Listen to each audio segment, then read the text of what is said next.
Labas vakaras. Štai mes ir vėl susitinkame ir šį kartą ne tiek koncertas, kiek šiokios tokios mano muzikinės įžvalgos. Ir įžvalgos apie muziką, galbūt nebe apie tą muziką, kurios labai daug kuri skamba aplinkui ir kurią mes girdime ir bandome kažkaip ją įvertinti ar suprasti, bet apie tą giluminę muziką, kurios pasiekimas mumise yra ko gero sudėtingiausias. Ir tai nenorėčiau nieko kaltinti ar mokyti, tiesiog gal pats gyvenimas dabar lemia tai, kad mes tų gelmių vis mažiau siekiame ir tikriausiai daug prarandame. Ir galbūt prarandame ne tik tą siaurą muzikinę prasme, bet ir bendrą kultūrinę prasme. Visuomenė praranda gelmę ir kada praranda gelmę, tai ir mąstymas sulėkštėja. O kai sulėkštėja mąstymas, tai turime tai, ką turime. Na, taigi apie muziką. Aš norėčiau pradėti nuo to, kad kiekvieno galvoje galima kiekvienu momentu iššaukti žinomą motyvą. Tarkim, Lietuva brangi. Taip, Naujalio giesmė. Žmonės susirenka ir jeigu pradeda giedoti, tai visi prisijungia.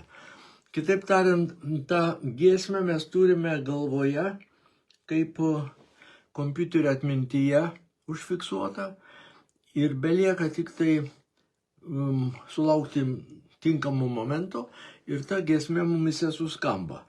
Mes netgi galime ją išgirsti jos neniūniuodami, nedainuodami, negėdodami, tiesiog mintise ją prasukti. Kaip ir kitas žinomas melodijas. Ir štai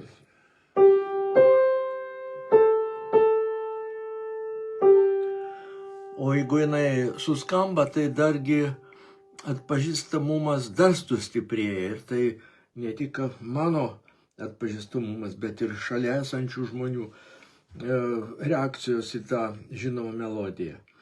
Bet dabar pabandykime tą melodiją pagroti iš kitos pusės.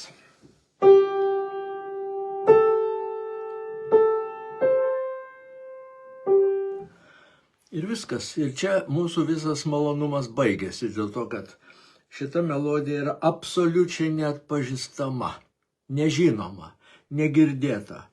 Ir galvoje jos nebuvo ir iki šiol nėra. Ir vargu ar dabar jinai įėjo į mūsų atmintį, ar vargu ar mes ją dabar prisimename. Ir štai čia mano mintis yra tokia, kad yra žinoma, girdėta muzika ir yra nežinoma, negirdėta muzika. Ir jos santykis mumise yra labai su dideliu atstumu, nepaprastu atstumu. Jeigu mes apie Lietuvą brangi sakome, tai yra puikiai giesmė, patriotinė ir visa kita, tai apie šitą melodiją, kurią aš ką tik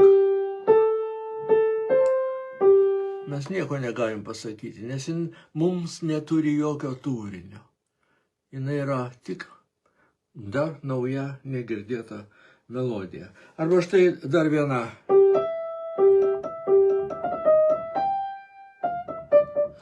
Labai gerai žinoma iš Traviatos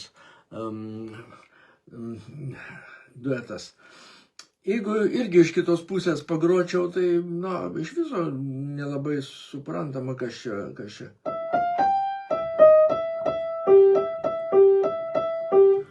Kažkoks kratinys natų, garsų kratinys. Taigi šitie mano tokie galbūt ir savotiški, galbūt ir ne visiems, gal visiems pirmas iki girdimas sustatymas, prieš pastatymas iš kitos žinomos ir nežinomos muzikos veda toliau. Mes galime sakyti, kad ta žinoma muzika yra nekritiškai mūsų priimama. Mes jau ją tiesiog net ir negalvojame apie jos kokybę, ar jinai čia labai gera, ar čia mažiau gera. O štai nežinoma muzika mums sukelia labai daug įtarimų. Pirmiausia, tai jinai mums graži arba negraži, čia priklauso nuo žmogaus, kaip jisai klausosi.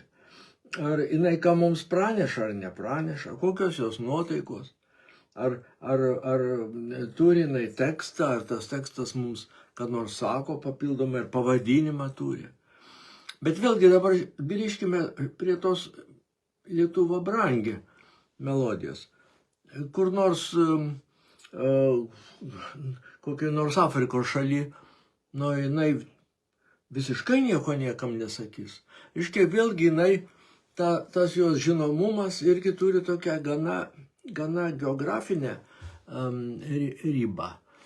Ir ko jinai platesnė, reiškia, sakykime, Mozarto, Lagrimosa ar Bacho koks kūrinys, kuris jau yra išplytęs per visą gaublį aplinkui.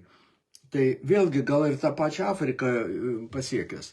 Bet tikrai, ką gali kokiam nors Zimbabvės gyventojui šį melodiją reikšti. Bet mes galime tai pasiekti, sureikšmindami jos atlikimą. Kitaip tariant, suteikdami jau per interpretaciją, per mūsų jausminę gamą, mes galime pareikšti tiems tos melodijos nežinantiems, kokia jinai yra svarbi, kokia jinai yra reikšminga. Nesvarbu, kokią reikšmę turi, koks jos turinys tos reikšmės, bet jinai yra reikšminga, o ne taip nieko nepasieksime. Bet jeigu mes, reiškia, sėsdami prie fortepijono ir susikaupsime bent sekundės dalį ir pagrosime.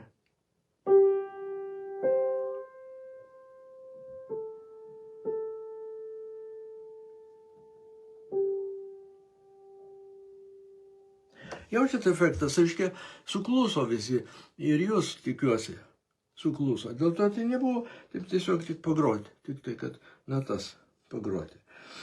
Tai mano pavyzdžiai rodo, kiek mes praleidžiame, klausydami muziką, jos kokybių, vertybinių kokybių, prasminių kokybių, filosofinių kokybių, pagaliau psichologinių kokybių. Ir dažnai netgi labai neblogas kūrinys, aš seku, sakykime, ne visai prisipažinsiu taip jau nuoširdžiai, Eurovizijos eiga, ne tik, reiškia, Lietuvoje, bet ir pasaulyje. Ir labai dažnai net labai geros dainos, štai dėl to trūkumo, dėl to reikšmingumo praradimo joje atliekant ją, mes labai daug prarandam taškų. O kodėl mes prarandam tą reikšmingumą? O todėl, kad ją atlieka nereikšmingi solistai, kurie negali suteikti reikšmės, jie nemoka to padaryti. Jie paprasčiausiai neturi profesinių, kaip čia sakant, bibliotekos tų išraiškos priemonių, tų katalogo neturi. Ir jis tik dainuoja, jam pasakė, aiškiai, prodiuseris, tu dabar dainuosi, tada viskas nueina į ką? Į aprangą, į šviesas, į efektus, į aplinkinius nuotykius, apie filmavimus valgykloje, vaikščiojimą po senamiestį ir visą kitą, batų numerį. Yra apie ką kalbėti išskyrus muziką, nes josgi niekaip nėra kaip parodyti, jie negali jos parodyti, jie neturi įrankių. Nėra įrankių. Dar vienas labai įdomus dalykas yra tas, kai mes išgirstam nežinomą muziką, tarkim,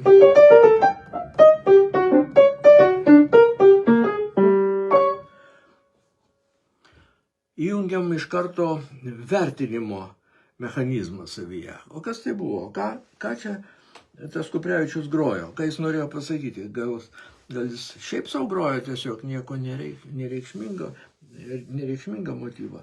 Taip, iš tiesų tai buvo visiškai nereikšmingas motyvas, neatkreipiantis į save jokio dėmesio. Bet pabandykime atkreipti dėmesį.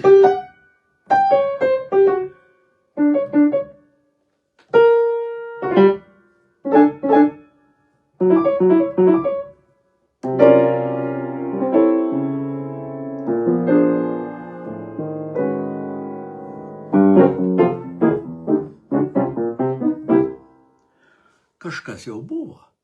Kas buvo? Na, nepasakosiu. Kiekvienas iš jūsų gali susikurti savo, kas čia buvo. Atėjo, išėjo, sėdėjo, stovėjo, gulėjo, kalbėjo, tylėjo. Viskas galėjo būti. Žinoma, tai nauja muzika ir jos priėmimas, jos supratimas reikalauja tam tikros drąsos. Tokios ne pilietinės drąsos, bet kultūrinės drąsos. Kultūrinės drąsos, netgi humanistinės drąsos, dėl to kiekvienas meno kūrinys, koks jis bebūtų mažas, didelis, geras, blogas, vis tiek savyje turi tokią nedidelę arba didelę humanistinę bombą, kuri sprogsta arba ne. Galbūt uždelsto veikimo, praeis šimtmetis jis susprogs, kaip įvyko su Bacho muzika, kurią Mendelsonas vėl iš naujo atrado. Ir taip toliau, ir taip toliau. Man šitie dalykai labai įdomus, netgi ne viešam eterį kaip šiandien. Bet šiaip, kad aš darbuojuos, kad aš kažkokias problemas kūrybinės sprendžiu, tai visuomet reiškia, man tos problemos labai svarbios, jos turi savyje tokio, kaip ir augimo, nestovėjimo vietoje gaidą. Ir aš bandau ją išgirsti, aš bandau ją suprasti. Gal todėl ir atsiranda, sakykime, netgi tokie šlegeriai kaip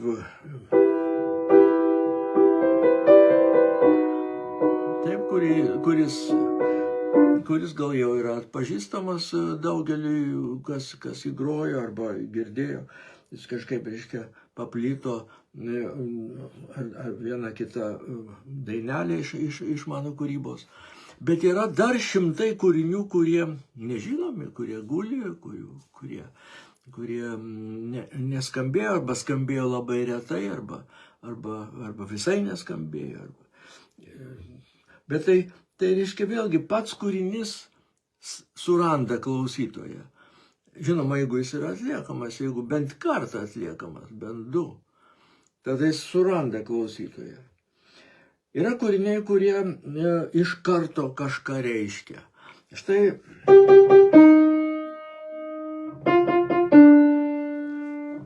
simbolis, 5 Bethoveno simfonija, tai pirmoji dalis. Čia Romain Rolanas teigia, kad tai likimas beldžiasi į duris. Na, tai toks vaizdus literato išsireiškimas, gal čia yra masonų simbolika, tai 3 ir dar 3 bemolių tonacija, kas 3 masonams reiškia labai daug, pasidomėkite tais dalykais. Bet taigi vėl reiškia, kompozitorius aiškiai pradeda nuo signalo į tave, nuo labai ryškaus įsimenančio signalo į tave. Pabandykim irgi apversti į kitą pusę. Banalybė, baisiausia banalybė.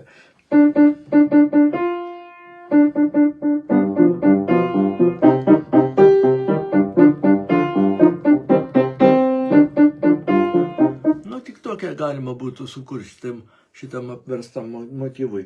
Ir niekaip nesukursi šitam. Jaučiate esminį skirtumą? Nesigauna. Niekaip aš neišsuku į banalybę su šitom. Ir kaip tu begrosi, jis visą laiką turės tą pačią žinutę. tą pačią žinutę.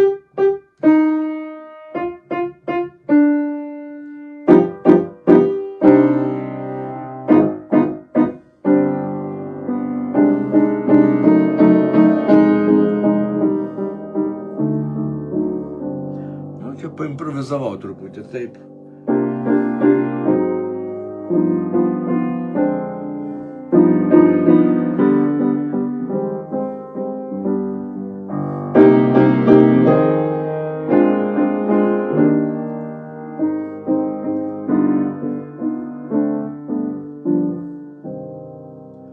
Pjesėje galim sukurti kaip ženklą, post ženklą simboliui. Šaukiniai, radio šaukiniai, aš esu audiologose paruošęs visą valandinę programą, vien tik tai iš pasaulio radio stočių šaukinių. Ten jų gal kokie 60-70 skamba. Galima rasti archyve. Mediatekoje galbūt netgi yra. Tai vėlgi, tie šaukiniai, kiekvienas iš jų turi tokio valstybiškumo. Lenkai su Chopinu, vokiečiai su Bethovenu, Bachu, su Mendel. Įvairios radio stotės turi savo šaukinius. Dabar jų mažiau yra, jie sunykę tie šaukiniai. Bet irgi labai įdomu pasiekti.